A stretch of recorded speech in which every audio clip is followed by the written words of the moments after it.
My approach is to take our everyday experience of money and go from there into the system, and hopefully by doing that to show people there are chronic endemic problems in the system. So where does our money come from? That's a good question to start with. And our money is, for all intents and purposes, our medium of exchange. We buy and sell stuff, and we earn it, save it, lend it, and so on. And it comes in two forms as far as we, the users, are concerned. Physical cash, stuff in your pocket, your wallet, still quite widely used for pubs, corner shops, small everyday purchases. However, the business, the economy, is conducted using electronic computer money, the digits that jump from one bank account to another. So stuff is bought and sold and so on.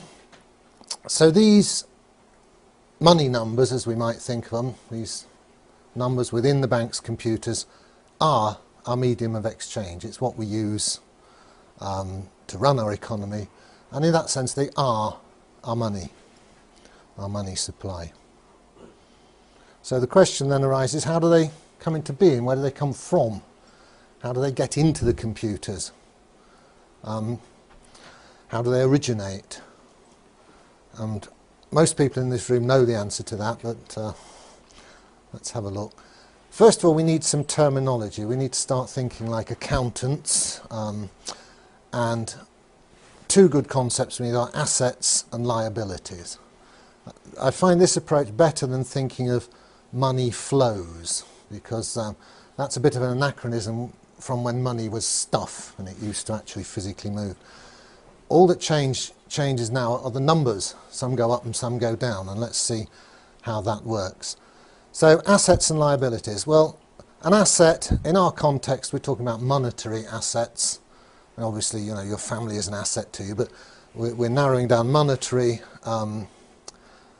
stuff of value, and can be property, but it also can be bonds or debts, other people's obligations to pay you money at some time in the future.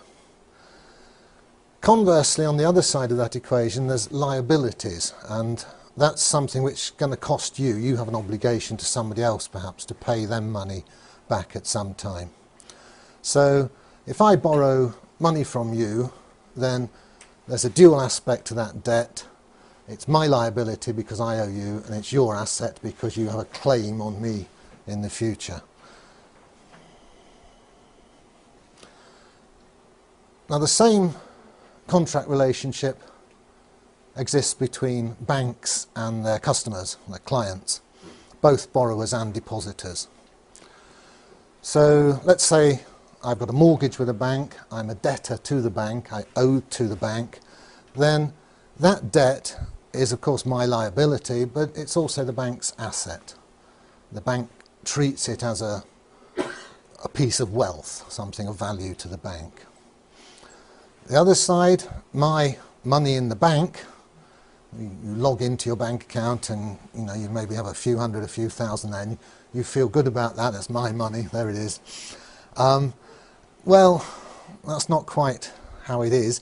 It's again a contract, a debt contract between you and the bank.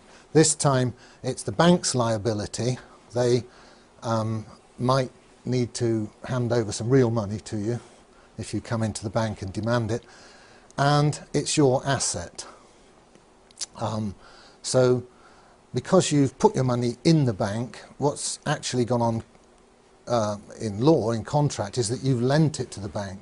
The bank now has use of it. It's not your cash anymore. So try to think in terms of assets, liabilities and contracts between parties.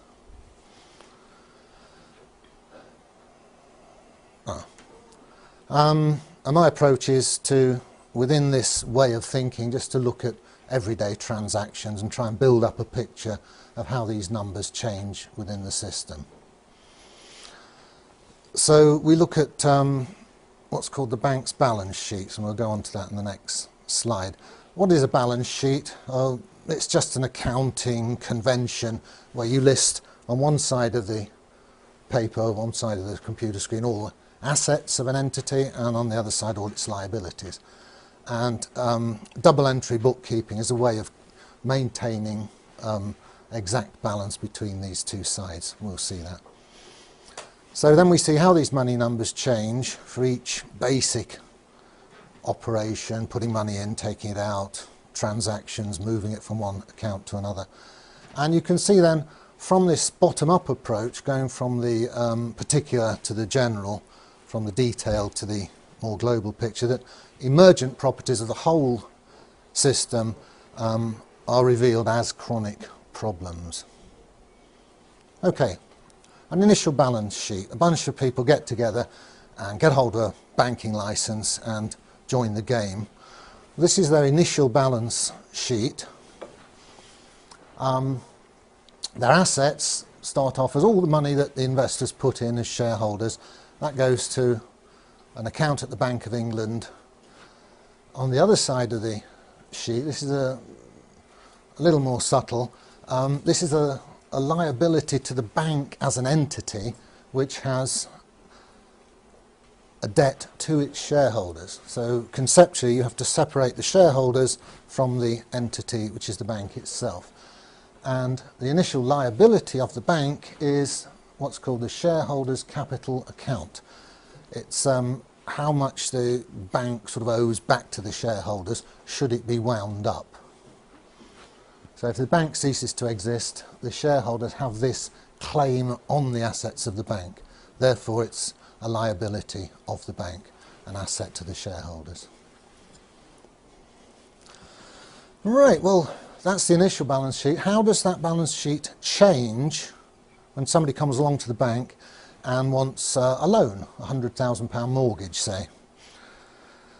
Let's have a look at that balance sheet, how it changes in terms of the assets and liabilities. Because remember, all the balance sheet is a snapshot of the current state of play of the bank, what its, how its assets and liabilities change over time. So here's an event, a basic event. Somebody takes out a mortgage. What happens to the balance sheet?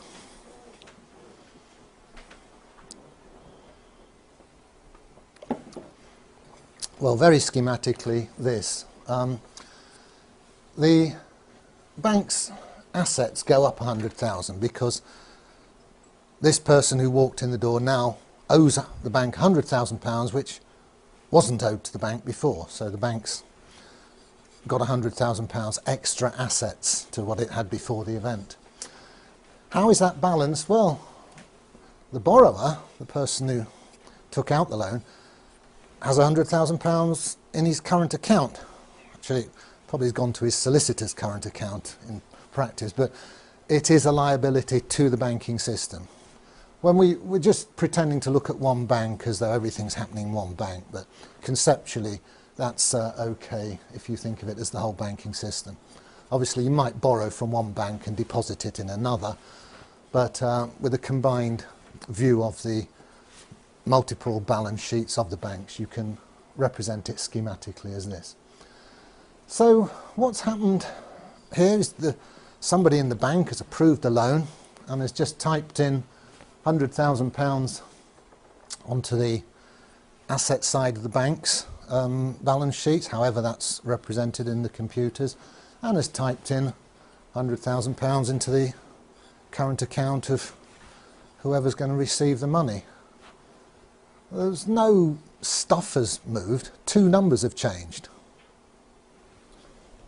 That's it. So we can say that debt and money are birth twins. They come into existence together.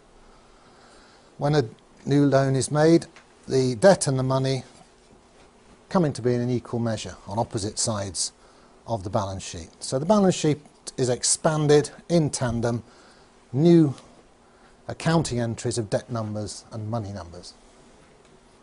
You've got a lot of debate on the internet and so on. The official view is that the bank isn't sort of moving any money, it's extending credit. Well, you can look at it that way, but in a pragmatic sense, as money users, we've got these numbers We just borrowed them from the bank. New numbers have sprung up in our account, and we can spend them. They're perfectly good. In a strong sense, they are money.